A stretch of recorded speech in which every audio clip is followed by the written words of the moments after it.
opportunities. Another opportunity is that the government has a lot of policies, and these policies are rapidly implemented and very effectively, as contrasted with many other countries that are much slower to making such policies.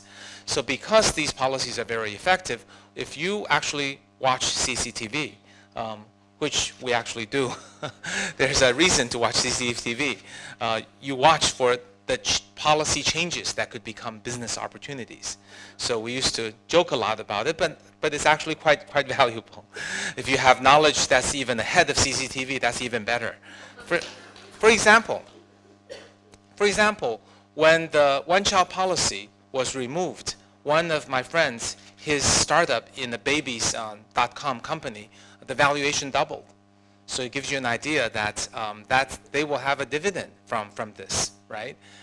When there's a drunken driving crackdown, the idea of designated driver service became a great idea, and Yidaijia became a nearly billion-dollar company because they saw the opportunity that the policy created. So the free trade zone in Shanghai, Shenzhen, and other areas allowed people to import automobiles. So we invested one such company that's bringing in, Land Rover and BMWs. That would, it used to be when you want to buy such exotic cars, you could only have one choice. It's the China choice.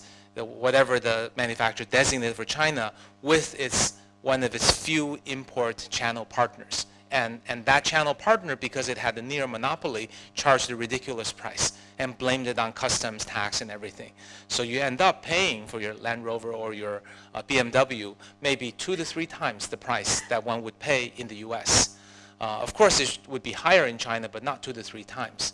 So once the free trade zone became possible, smart entrepreneurs said, well, I could import certain types of automobiles.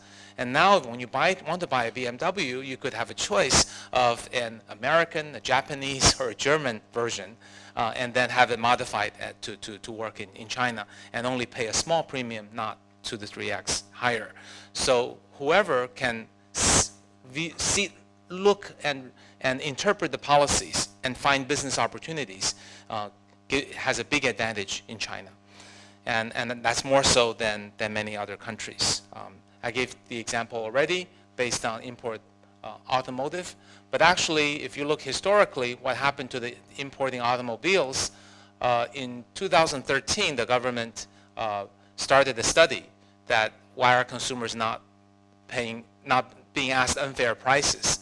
Then, 1 year later, they opened 17 ports that really stopped the monopoly. And then in 2015, the policy became approved, and lots of startups are now at 100 million plus valuation doing this import. Very few countries can have the kind of effective implementation that exists in China. So those are the Chinese advantages. One could still argue that Silicon Valley still has the most innovative spirit. But I think the Chinese value creation is a really new thing that's never before in human history been seen. I'm not disputing here that Silicon Valley remains the most innovative, and most of the disruptive innovation may still come from the Silicon Valley. But I believe if the current ratio, that maybe 2/3 of the world's market capitalization in high tech, in our space of high tech, is US, and only 2/3 of the remaining 1/3 is Chinese. We believe that ratio will change significantly, not because Silicon Valley will be less innovative, not because China will be more innovative than Silicon Valley, but because the unique value creation cycle that I talked about, that I think the Chinese companies may see perhaps nearly half of this pie belonging to China within the next 5 years or so.